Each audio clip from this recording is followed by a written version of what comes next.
Shalom. Kami menyapa semua para jemaat Tuhan dan juga yang sedang menyaksikan tayangan ini. Kami mengucapkan shalom, selamat malam, selamat bergabung pada malam hari ini dalam malam pujian penyembahan. Mari kita berikan yang terbaik kepada Tuhan.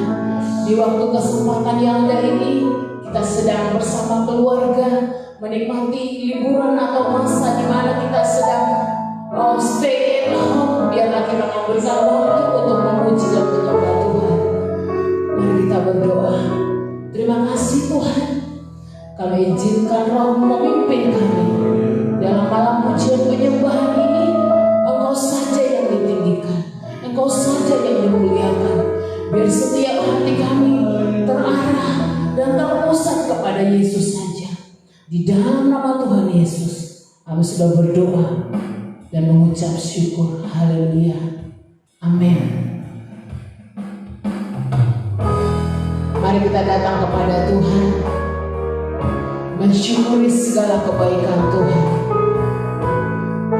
Bahwa Tuhan kita adalah Allah yang luar biasa. Apa yang tidak pernah kita pikirkan, itu yang Tuhan berikan bagi kita. Mari kita sama-sama menyanyikan pujian ini. Apa yang tak pernah dilihat mata, Tuhan sediakan bagi kita.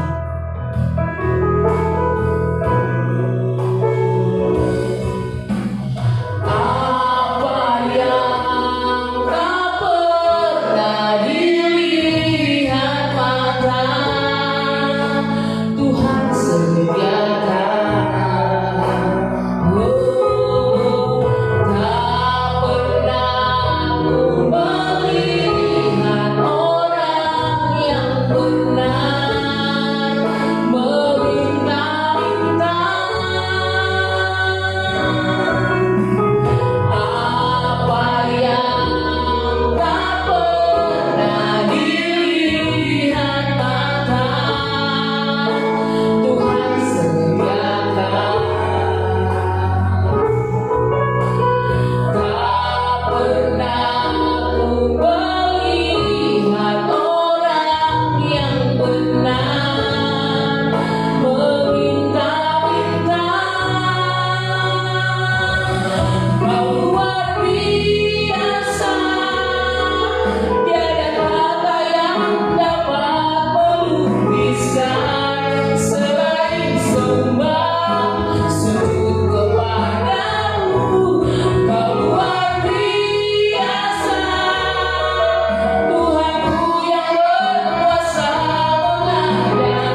berkah bagi setiap kami. Tidak pernah dibatasi oleh tempat dan waktu, sebab Engkau ada di mana saja ya Tuhan. Terima kasih Bapa. Kami siapkan hati kami. Kami tidak dapat pergi untuk menjauhi Roh-Mu ya Tuhan. Kita mengatakan ini di dalam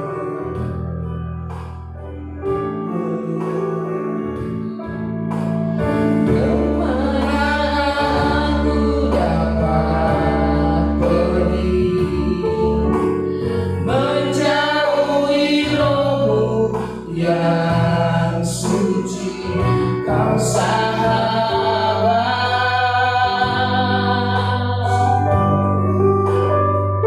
dan Kau dekat.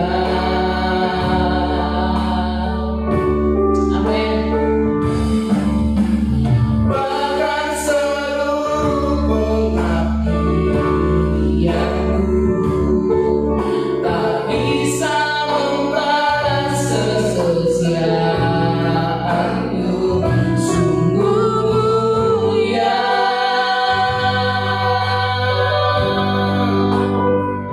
dan berharga.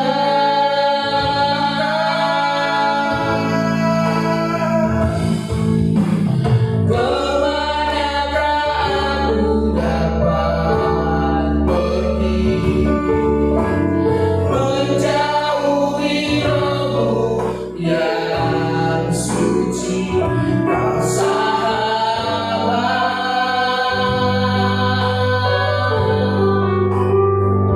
dan Kau dekat.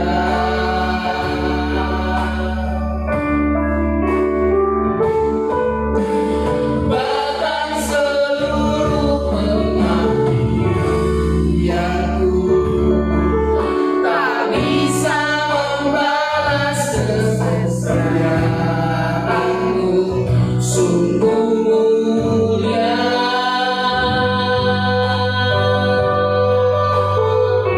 dan berharga.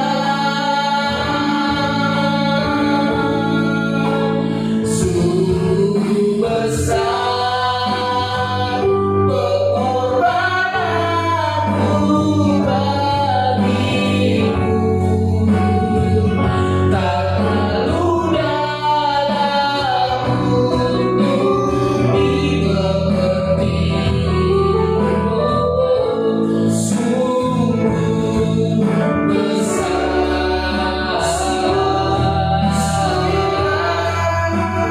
sungguh indah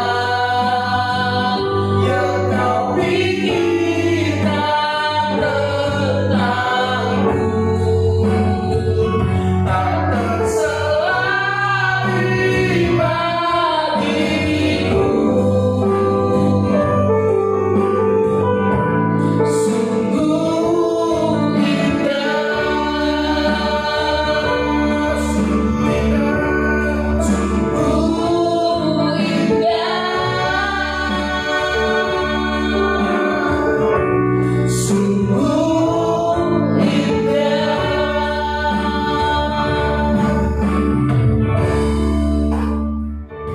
Sungguh ini pengakuan kami di hadapan-Mu ya Tuhan. Sebab kami tidak dapat lari dan tidak dapat pergi menjauhi Roh-Mu yang suci. Engkau selalu ada di sana ya Tuhan. Terima kasih Bapa di dalam surga, terima kasih buat penyembahan yang Kau berikan kami kesempatan untuk menyembah-Mu, memuji-Mu ya Tuhan. Bahkan hari ini kami mau merenungkan kebenaran firman. Biarlah pengurapan yang maha tinggi, pengurapan-Mu turun bagi setiap kami. Roh pengertian itu turun bagi kami sehingga kami boleh mengerti kebenaran-Mu dan firman-Mu yang memerdekakan kami, Roh-Mu yang membebaskan kami, sehingga kami boleh menjadi orang-orang yang merdeka di hadapan-Mu. Terima kasih kebenaran firman-Mu kami mau renungkan ya Tuhan. Kami siap untuk mendengarkannya. Di dalam nama Tuhan Yesus Kristus kami telah berdoa dan mengucap syukur. Mari kita yang percaya sama-sama katakan amin. Shalom. Shalom. Haleluya. Masih ada sukacita hari ini. Dan saya percaya bahwa Dimanapun kita berada hari-hari ini, ada penyertaan Tuhan dalam hidup kita. Yang percaya katakan amin. Ada penyertaan Tuhan dalam hidup kita. Percayakan kan? Yang percaya katakan amin. Hari ini saya mau sampaikan kebenaran firman Tuhan dengan tema hari ini. Temanya adalah roh yang memerdekakan kita. Apa saudara? Roh yang memerdekakan. Karena apa saudaraku yang dikasih oleh Tuhan? Ada banyak orang-orang yang hari ini belum merdeka dalam hidupnya. Tapi saya percaya firman Tuhan berkata, bila kita izinkan roh Tuhan ada dalam hidup kita, maka di situ ada kemerdekaan. Kalau kita baca dalam 2 Korintus pasal yang ketiga ayat yang ke-17, di sana dikatakan 2 Korintus pasal yang ketiga ayat 17, sebab Tuhan adalah roh, dan di mana ada roh Allah, di situ ada kemerdekaan. Di mana roh Allah, di situ ada kemerdekaan. Dan ini saudaraku yang dikasih oleh Tuhan. Oleh sebab itu, hari ini kita mau merenungkan kebenaran firman Tuhan ini. Kalau kita mau mengalami kemerdekaan yang dari Tuhan, kita perlu izinkan Roh Kudus memenuhi kita, masuk dalam hidup kita. Sebab di mana roh Allah berada, Alkitab katakan, di mana roh Allah berada, di situ ada kemerdekaan, di situ ada kebebasan, di situ ada kelepasan yang luar biasa. Saya dulu saudaraku yang dikasih oleh Tuhan, saya ada di Banda Aceh tahun 1998. Wow, sudah lama. Dan waktu kejadian tsunami, saya juga terimbas kena tsunami. Di tanggal 26 Desember tahun 2004. Dan waktu tsunami itu saudaraku yang dikasih oleh Tuhan begitu mencekam sekali, begitu menakutkan sekali. Sampai-sampai saya melihat kejadian itu saudaraku, dan saya melihat begitu luar biasa kejadiannya. Dan saya pada waktu itu sudah menganggap ini sudah kemungkinan, sudah inilah akhir dari hidup saya. Karena pada waktu itu saudaraku yang dikasih oleh Tuhan, ketika datang tsunami, orang berteriak-teriak, orang menjerit-jerit dan berkata, air naik, air naik. Dan air laut pasang gitu saudaraku. Sehingga saya melihat orang berlarian. Dan saya pada waktu itu belum percaya. Dan lalu saya lihat itu ombaknya begitu besar dan merubuhkan tiang listrik dan sampai merubuhkan rumah-rumah. Baru saya lihat itu, saya berlari dengan sekencang-kencangnya untuk menyelamatkan diri. Dan pada waktu itu saudaraku ada rumah kosong. Dan pada waktu itu juga ada jemaat-jemaat yang bersama-sama dengan kami. Dan di situ waktu mau naik ke lantai 2, dan saya suruh jemaat dulu naik duluan, naik. Dan ada yang sudah sampai ke lantai 2, tapi ada yang belum sampai juga, dan saya juga belum naik saudaraku. Dan saya dibawa ombak yang luar biasa, terbawa tsunami, dihantam tsunami. Dan saya berdoa sama Tuhan, Tuhan Yesus, gitu saudara. Dan saya akhirnya tangkap kayu, saudaraku, menangkap kayu. Dan waktu saya tangkap kayu, saya berdoa, Tuhan tolong saya. Dan akhirnya saya bebas, saudaraku. Tapi ada anak jemaat yang pada waktu itu masih umur, kalau tidak salah umur 4-5 tahun. Dia tenggelam, saudaraku. Dan dia ada di bawah di lantai 1, hampir tenggelam, tapi nggak tenggelam begitu sekali. Lalu ada seorang anak muda, dia berkata, Bang, itu ada anak-anak. Dan akhirnya anak itu saya datangi dan saya bawa dia. Ternyata jemaat saudaraku. Dan saya bilang, kamu ini ya? Iya Pak.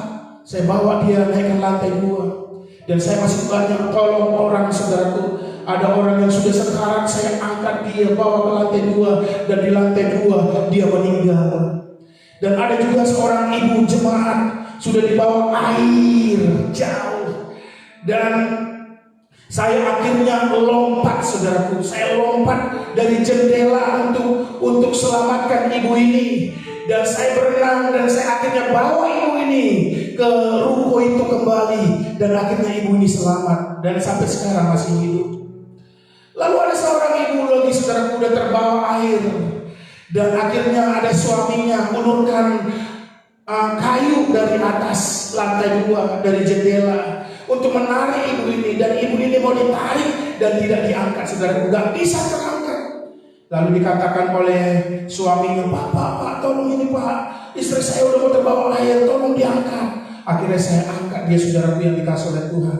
Dengan satu tangan saya angkat dalam nama Yesus Kristus. Dan akhirnya ibu ini bisa terangkat dan terselamatkan. Dan saya melihat kejadian itu luar biasa, tsunami ini begitu menakutkan. Dan waktu sesudah terjadi tsunami, gelombang besar, gempa bumi masih terjadi berulang kali. Sampai hal itu membuat saya trauma, saudaraku. Ada yang mencengkam saya, ketakutan begitu besar dalam hidup saya. Sampai tidur pun takut di rumah. Waktu itu kami tidur ada di hotel, saudaraku. Hotel yang mungkin sudah bolehlah menginap di situ semua karena sudah kena tsunami. Saya itu tidurnya di pinggir pintu, saudaraku. Karena sedikit-sedikit seperti alami gempa dan lari ketakutan. Padahal gak ada gempa juga, ketakutan. Ketakutan itu mengikat saya. Ketakutan itu begitu melanda hidup saya. Saya gak berani tidur di rumah, saudaraku. Maksudnya mau lebih dalam lagi di kamar. Saya maunya tidur dekat pintu. Kalau terjadi apa-apa, terjadi gempa, saya bisa lari cepat gitu, saudara. Dan ketakutan itu begitu mencekam sekali. Sampai kami berangkat juga ke Medan pada waktu itu. Di Medan juga saya roh ketakutan itu masih mengejar saya. Di rumah juga saya ketakutan, sepertinya terasa gempa dan saya tiba-tiba lari. Dan roh ketakutan ini menguasai saya dan menguasai hidup saya pada waktu itu. Dan saya berkata sama Tuhan, Tuhan, tolong saya. Saya hamba-Mu, kok roh ketakutan menguasai saya. Ada yang mengikat, roh ketakutan yang mengikat dalam hidup saya. Sehingga saya berdoa sama Tuhan. Saya berkata sama Tuhan, Tuhan, saya berdoa hari ini berikan roh keberanian. Karena saya tahu roh kudus itu adalah roh yang Kau berikan, bukan roh ketakutan, tapi roh keberanian yang Kau berikan dalam hidup saya. Dan firman-Mu berkata, di mana ada roh-Mu berada, maka Kau akan mengalami kemerdekaan terjadi. Saya berkatakan, biarlah segala roh ketakutan keluar dalam hidup saya. Dan saya izinkan roh Tuhan diam di dalam hidup saya dan memerdekakan hidup saya. Yang dulunya saya begitu mencekam, ketakutan sekali. Orang gak tahu, saudaraku. Tapi ada roh yang mengikat, mengintimidasi, menekan, bahkan memperbudak saya. Tapi ketika saya izinkan roh Tuhan ada di dalam hidup saya. Dan roh Tuhan itu yang memerdekakan saya. Dan hari-hari itu sesudah saya berdoa sama Tuhan, saya izinkan roh Tuhan untuk masuk dan diam dalam hidup saya. Dan roh Tuhan memerdekakan. Kadang-kala ketakutan itu bisa membuat seseorang diperbudak. Banyak orang belum merdeka. Dia takut dalam segala sesuatunya. Dia takut masa depannya suram. Itu, saudaraku. Apalagi kalau anak-anak muda bisa takut takut nggak dapat jodoh. Ketakutannya begitu luar biasa. Sampai dia akhirnya yaudah jual apa namanya istilahnya, jual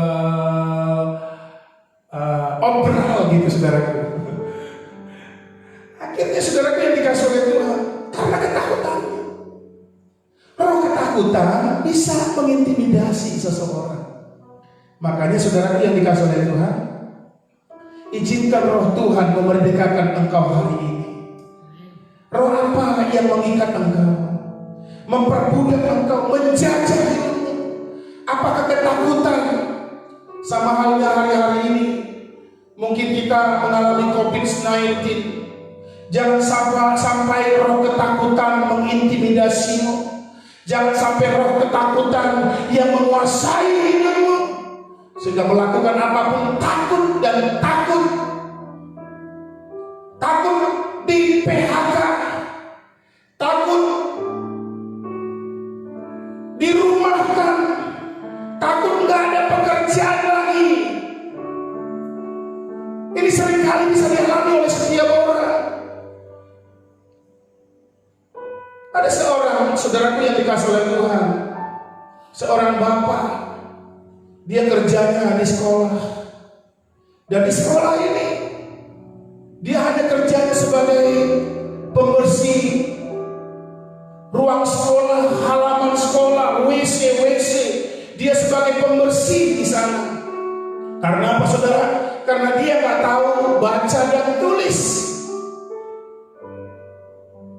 Dan ternyata di sekolah itu ada perubahan untuk merekrut setiap orang karyawan, setiap orang yang kerja di sekolahan itu harus bisa baca dan tulis. Karena sekolahnya itu ya sekolah yang lumayan bagus. Dan ternyata bapak ini akhirnya dia gak diterima lagi di sekolah itu dan diberhentikan dari sekolah itu. Dan akhirnya dia keluar, walaupun dikasih pesangon, tapi pesangonnya gak terlalu banyak. Dan dia mulai di PHK, dia mulai keliling, gak pulang ke rumah. Dia gak langsung pulang ke rumah, dia mulai keliling-keliling. Dia mulai agak bingung apa yang akan aku kerjakan. Tapi tiba-tiba waktu dia keliling, sehingga dia dapat ide. Waktu dia dapat ide, dia akhirnya dia pulang ke rumah. Waktu dia pulang ke rumah, dia dengan sukacita. Dia mau katakan kepada istrinya, saudara yang dikasih oleh Tuhan, dan anak-anaknya. Tapi dia katakan, dia sampaikan kepada istrinya, istriku, peraturan di sekolah hari ini sedang dibuat peraturan yang baru, bahwa orang yang kerja di sekolah tidak boleh orang yang tidak bisa baca dan tulis. Dan saya kan tidak bisa baca dan tulis, makanya saya di PHK. Tapi ada kabar gembira, kata seorang bapak ini, saya sudah punya sesuatu pekerjaan yang sedang hendak saya mulai. Lalu dia mulai usaha kecil-kecilan saudaraku, dengan modal yang ada seadanya. Dan akhirnya waktu dia mulai usaha yang kecil dan mulai berkembang saudaraku, di daerah itu dia menjadi maju dan buka lagi cabangnya lagi saudaraku, berkembang lagi cabangnya, dan dibuka lagi ke daerah lain, berkembang lagi cabangnya, dan semakin berkembang, usahanya semakin berkembang dengan pesatnya, sehingga dia mempunyai uang yang banyak, menjadi orang yang kaya saudaraku. Waktu dia punya uang yang banyak, dia bukan simpan uangnya di bank, tapi dia simpan uangnya, semua hasil uangnya dimasukkan ke koper saudaraku. Di koper itu dia akhirnya dimasukkan di bawah tempat tidurnya. Lalu ada seorang keponakannya bilang sama dia mau pinjam modal kepada pamannya saudaraku. Dia datangi bapak ini, paman, aku butuh modal lah, buka usaha, pinjam dulu uang paman. Dan akhirnya pamannya ini karena dia baik, lalu diambil uangnya dari bawah tempat tidur saudaraku, diambil bawa kopernya dan diangkat di atas meja, ditaruh di atas meja. Lalu keponakannya heran, paman, kenapa paman simpan uang yang banyak ini di rumah paman, kan bisa dimasukkan ke bank? Oh gitu ya. Akhirnya pamannya masih ada uangnya di bawah tempat tidur, dia beli koper yang banyak karena uangnya banyak, di koper itu dimasukkan. Dan besok harinya pamannya dia pergi ke bank, dia bawa ini uangnya di koper. Lalu dia sampai ke bank, lalu bertemu dengan kasir. Lalu apa yang terjadi saudara? Dikasih formulir untuk diisi. Lalu waktu dikasih formulir untuk diisi, bapak ini saudaraku yang dikasih oleh Tuhan, dia lihat nggak ngerti, dia nggak tahu saudaraku apa yang tulisannya dan bagaimana mau nulis. Padahal pihak bank dia berkata, tolong isi pak, baca ini syarat-syaratnya. Tapi bapak ini dia berkata, bu, saya nggak bisa baca dan tidak bisa tulis. Wah, pegawai bank ini dia berkata, wah, bapak nggak tahu baca tulis aja udah bisa kaya. Terus kenapa bapak nggak sekolah aja? Kalau bapak bisa baca dan tulis, pasti bapak akan bisa lebih kaya dari sekarang. Lalu bapak ini dia bilang apa saudaraku yang dikasih oleh Tuhan? Bu, kalau saya dulu bisa baca dan tulis, paling-paling saya akan kerjanya apa saudara? Sebagai tukang bersih-bersih sekolah. Karena dulu di sekolah syaratnya untuk mau jadi orang kerja di sana harus bisa baca dan tulis.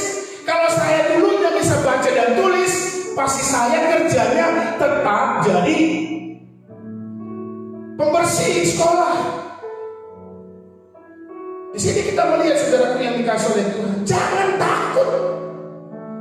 Kalau kita serahkan hidup kita ke dalam Tuhan, kita izinkan Roh Tuhan bekerja dalam hidup kita, Tuhan akan berikan hikmat kepada kita, Tuhan akan memberikan jalan kepada kita. Itu sebabnya jangan sampai roh ketakutan turun dalam hidupmu. Jangan sampai ketakutan melanda hidup seseorang. Kalau sudah melanda itu, maka dia akan bisa melakukan hal apapun.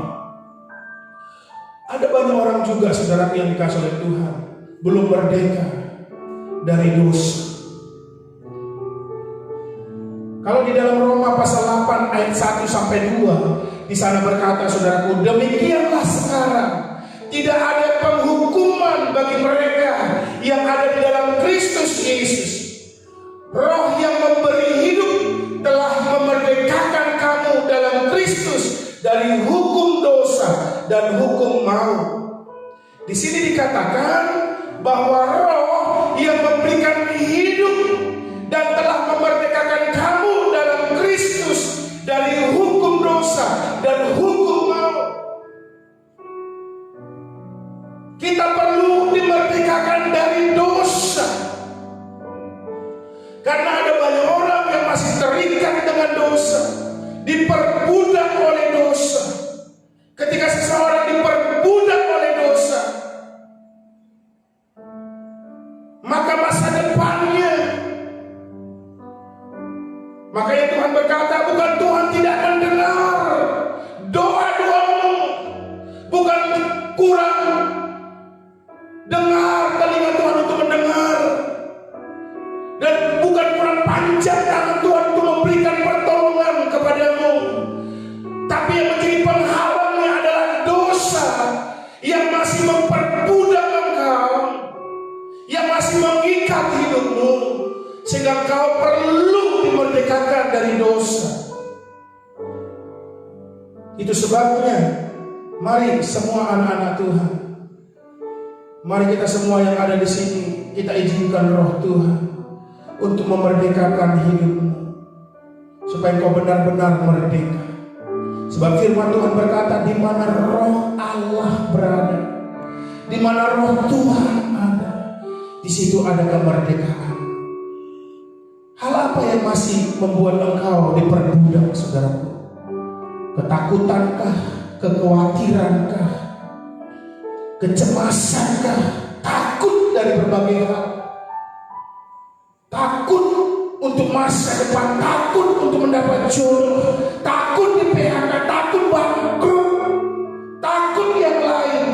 Mari kau izinkan Roh Kudus bekerja dalam hidupmu, yang memerdekakan hidupmu hari ini. Dan engkau juga izinkan Roh Kudus, karena Roh Kudus juga yang memberikan hidup dan yang memberikan kemerdekaan dalam hidupmu, yaitu di dalam Kristus Yesus Tuhan.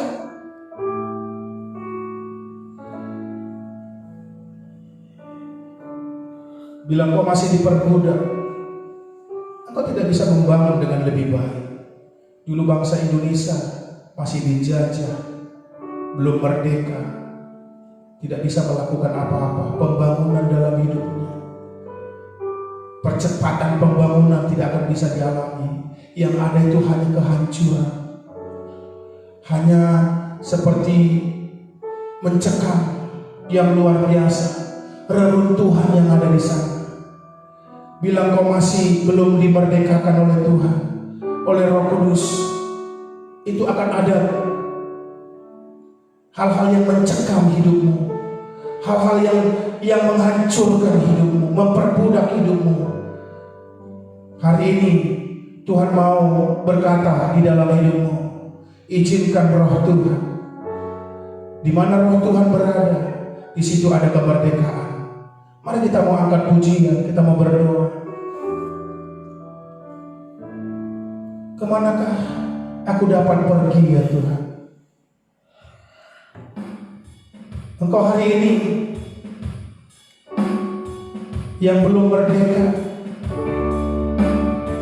ada ketakutan-ketakutan yang memperbudak engkau, yang memenjarakan hidupmu, yang mengintimidasi hidupmu. Bahkan rohanimu porak-poranda, hancur. Bukan Tuhan kurang dengar, bukan Tuhan kurang panjang tangannya, tapi dosa. Itu sebabnya kau perlu dimerdekakan dari dosa. Izinkan Roh Tuhan ada dalam hidupmu yang akan memerdekakan. Kita mau katakan kepada Tuhan, kemanakah aku dapat pergi? Kemanakah aku dapat pergi? Menjauhi Roh-Mu yang suci, Kau sahabat.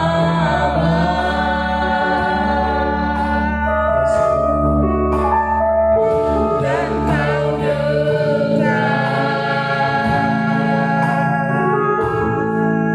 bahkan seluruh pengertianku, bahkan seluruh pengertianku tak bisa membalas kesetiaan-Mu, sungguh mulia.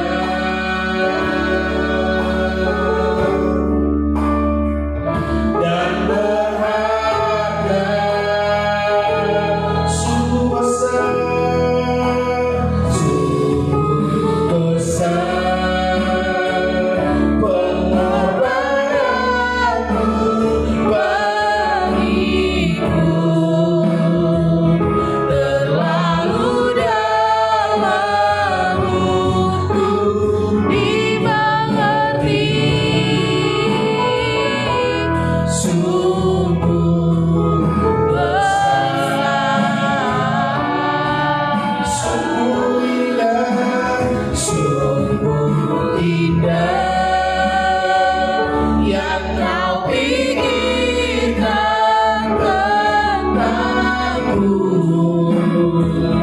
tak terselari bagiku.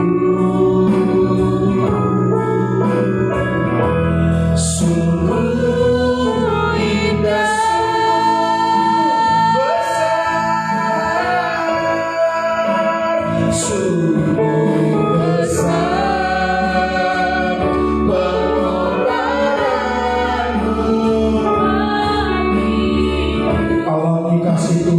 saudara yang dikasih oleh Tuhan.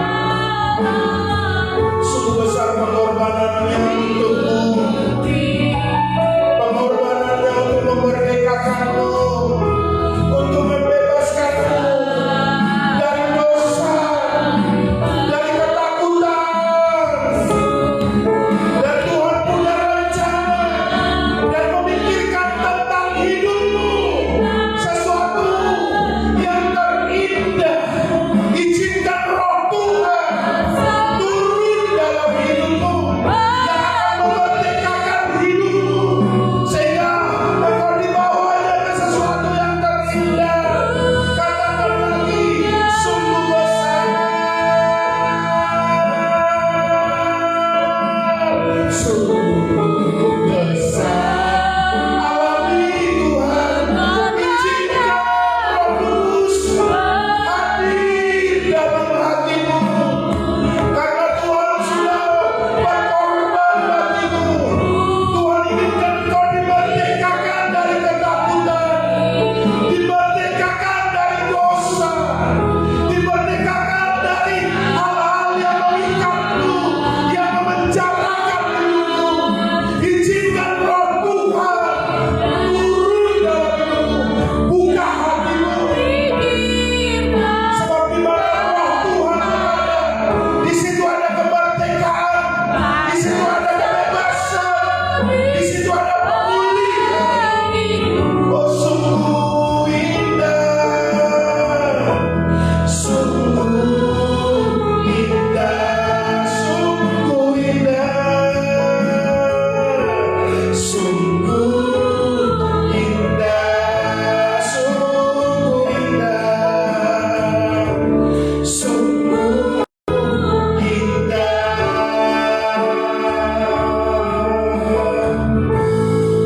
Mari kita berdoa, Bapak Ibu Saudaraku yang dikasihi oleh Tuhan. Mungkin engkau hari ini sedang terbelenggu, sedang terpenjara oleh ketakutan. Ketakutan menguasai hidupmu, memperbudak hidupmu. Bahkan dosa mungkin engkau ada sembunyikan yang orang tidak tahu hari-hari ini. Tapi Tuhan mengerti, Tuhan tahu. Engkau sudah berdoa sedemikian rupa. Bukan tangan Tuhan kurang panjang, bukan telinga Tuhan yang kurang mendengar, tapi dosa yang menghalangi engkau tidak mendapat jawaban dari doamu. Oleh sebab itu malam hari ini, izinkan Roh Kudus buka hatimu, minta pengampunan yang dari Tuhan. Roh Kudus bekerja dalam hidupmu, maka kau akan mengalami kemerdekaan yang dari Tuhan. Engkau akan mengalami kebebasan yang dari Tuhan. Engkau akan mengalami pemulihan yang dari Tuhan. Mari kita berdoa. Engkau yang membutuhkan supaya dilepaskan, dimerdekakan, dipulihkan, diampuni hari ini. Buka hatimu, izinkan Roh Kudus bekerja dalam hidupmu. Mari kita berdoa. Bapa di dalam surga, kami berdoa hari ini akan terjadi kemerdekaan, terjadi pemulihan, terjadi kebebasan bagi anak-anakmu. Yang kami berdoa hari ini di dalam nama Yesus Kristus Tuhan. Kami mengizinkan Roh Kudus masuk dalam hati kami. Roh Kudus masuk dalam hidup mereka, membebaskan mereka dengan luar biasa, memerdekakan mereka, memulihkan mereka, membawa mereka untuk sesuatu yang lebih indah, yang luar biasa. Terima kasih Bapa di dalam surga. Terjadi pembebasan, terjadi kemerdekaan hari ini. Terima kasih buat anak-anakmu hari ini ya Tuhan. Terima kasih Bapa. Terima kasih Bapa. Kami mengucap syukur buat persekutuan doa kami malam hari ini. Dan biarlah nama Tuhan ditinggikan, dipermuliakan. Kami mau akhiri ibadah kami. Mari saudara, kita berdoa. Bapa dalam surga, kami bersyukur Tuhan buat malam hari ini. Kami tetap berdoa buat bangsa Indonesia, biar menjadi bangsa yang dipulihkan oleh Tuhan, yang dibebaskan Tuhan dari persoalan masalah, bahkan COVID-19 ini ya Tuhan. Kami berdoa, Roh Tuhan hadir bagi bangsa kami. Roh Tuhan hadir bagi daerah kami. Naungi ya Tuhan, naungi daerah kami, naungi bangsa ini di dalam nama Yesus Kristus. Urapi dan pimpin bangsa kami, pemimpin-pemimpin bangsa kami. Berikan hikmat, berikan kebijaksanaan untuk memimpin bangsa ini. Presiden kami Bapak Joko Widodo, wakilnya juga Tuhan Bapak Ki Haji Ma'ruf Amin. Tuhan berkati mereka, seluruh jajaran menterimu, bahkan juga anggota DPR MPR, Engkau berkati juga mereka. TNI Polri juga berkati, bahkan juga pihak-pihak kedokteran, perawat yang menangani COVID-19 ini. Tuhan berkati mereka, kuatkan mereka, hiburkan mereka di dalam nama Yesus Kristus Tuhan. Bahkan masih ada orang-orang yang mengalami Tuhan COVID-19, virus COVID ini. Tuhan kami berdoa, Tuhan pulihkan mereka, sembuhkan mereka ya Tuhan, dalam nama Yesus Kristus. Terima kasih Bapa, terima kasih Tuhan. Malam hari ini kami serahkan juga bangsa kami ke dalam tangan-Mu, daerah kami Aceh ini dalam pemulihan Tuhan. Engkau yang bekerja dengan luar biasa seluruh hidup kami, umat-umat-Mu juga Tuhan berkati semuanya. Terima kasih Bapak, kami mau akhiri ibadah kami ini di dalam nama Tuhan Yesus Kristus. Kami mau terima berkat yang daripada-Mu ya Tuhan. Mari kita terima berkat yang dari Tuhan. Turunlah kiranya berkat yang daripada Allah Bapa, cinta kasih yang daripada Tuhan Yesus, serta persekutuan dari Roh-Nya yang kudus menyertai kita sekalian hari ini dan sampai Tuhan Yesus datang kembali menjemput kita anak-anaknya. Di dalam nama Tuhan Yesus Kristus, mari kita yang percaya sama-sama katakan amin. Tuhan Yesus memberkati. Amin. Jika besok kembali bersama dengan kami jam 8 malam. Terima kasih.